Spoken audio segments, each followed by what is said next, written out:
Assalamualaikum warahmatullahi wabarakatuh.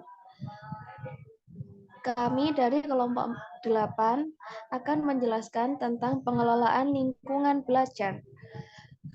Yang kelompok kami yang terdiri dari saya, Farihatul Kamila, dan teman saya, Kinanti Puspita. Pengertian lingkungan belajar. Yang pertama yaitu mengenai kata lingkungan.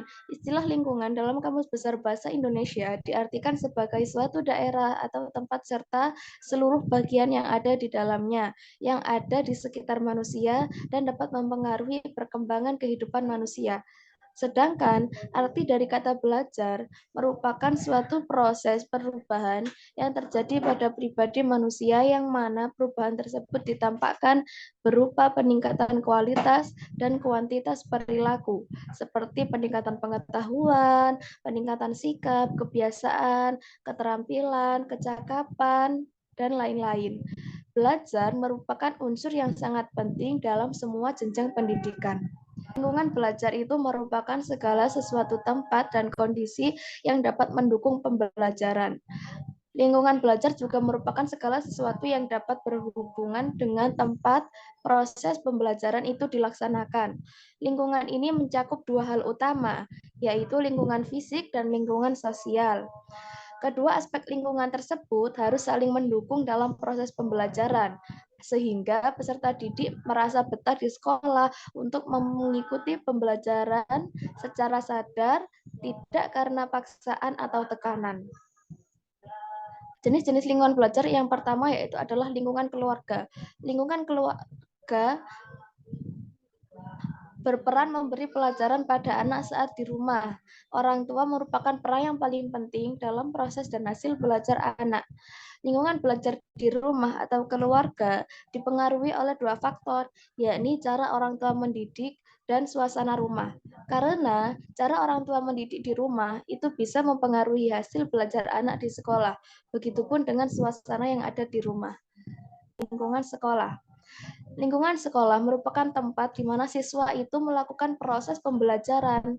Lingkungan sekolah merupakan lingkungan belajar yang mempunyai peranan penting dalam peningkatan hasil belajar siswa. Faktor yang mempengaruhi dalam lingkungan sekolah mencakup metode mengajar, kurikulum, relasi guru dengan siswa, relasi antar siswa, dan lain-lain. Lingkungan masyarakat yaitu merupakan faktor eksternal yang juga dapat mempengaruhi hasil belajar siswa. Seorang siswa hendaknya dapat memilih lingkungan masyarakat yang dapat menunjang keberhasilan belajar yang dilakukannya.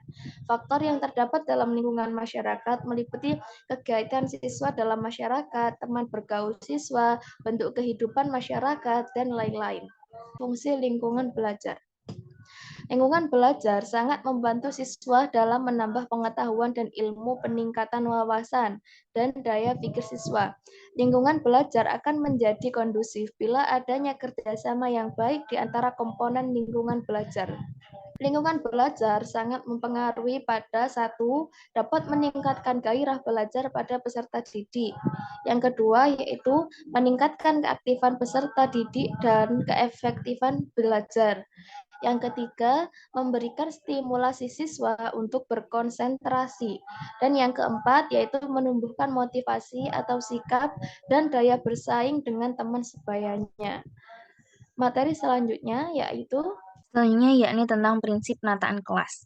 Prinsip penataan kelas yang pertama yakni visibility, di mana seluruh penataan atau penempatan barang-barang di dalam kelas tidak mengganggu pandangan siswa.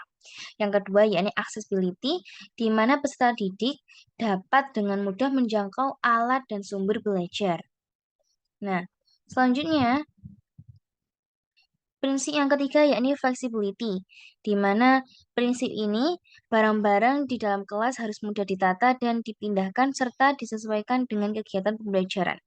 Yang keempat yakni kenyamanan. Kenyamanan ruang kelas akan sangat berpengaruh terhadap konsentrasi dan produktivitas siswa, di mana faktor-faktornya antara lain yakni kenyamanan suhu ruangan, kemudian pencahayaan, dan kegaduhan yang ada di luar ruangan kelas. Yang kelima yakni keindahan. Ruang kelas yang indah dan menyenangkan dapat berpengaruh positif pada sikap dan tingkah laku siswa terhadap kegiatan pembelajaran yang dilaksanakan. Selanjutnya, yakni penerapan penataan kelas. Nah, penerapan penataan kelas ini terbagi menjadi dua, yakni penataan tempat duduk dan penerapan perabotan kelas. Yang pertama, yakni penataan tempat duduk. Penataan tempat duduk memiliki peran penting dalam pengoptimalan kelas. Penataan tempat duduk yang baik adalah yang sesuai dengan kebutuhan kelas. Nah, berikut merupakan beberapa penataan tempat duduk siswa. Nah, yang pertama ini ada penataan tempat duduk tradisional, kemudian ada auditorium, formasi kelas bentuk U, kemudian ada formasi konferensi, ada juga formasi pengelompokan terpisah, ada formasi duduk berderet atau berbaris, kemudian ada formasi meja pertemuan. Nah, selanjutnya penataan perabotan kelas. Nah, yang termasuk penerapan kelas. Nah, papan tulis terletak di depan, tentunya tidak terlalu ke atas dan tidak terlalu ke bawah dengan pencahayaan yang cukup. Kemudian meja kursi guru terletak di depan di tempat yang strategis. Meja kursi peserta didik ditata sedemikian rupa. Kemudian almari kelas dapat diletakkan di samping papan tulis maupun di belakang. Kemudian ada jadwal pelajaran, papan absensi, jadwal kelas, kalender pendidikan dapat diletakkan di tempat yang mudah terlihat. Nah, kemudian gambar-gambar seperti gambar presiden, wakil presiden, dan gambar burung Garuda Pancasila diletakkan di depan kelas bagian atas papan tulis. Posisi penempatannya disesuaikan dengan ketentuan yang berlaku. Kemudian tempat cuci tangan diletakkan di depan kelas dekat pintu masuk. Yang ke-11 tempat sampah diletakkan di sudut kelas dan besar kecilnya tempat sampah disesuaikan dengan kebutuhan. Nah, yang ke-12, alat kebersihan itu dapat diletakkan di bagian belakang kelas, tentunya dengan ditata secara rapi.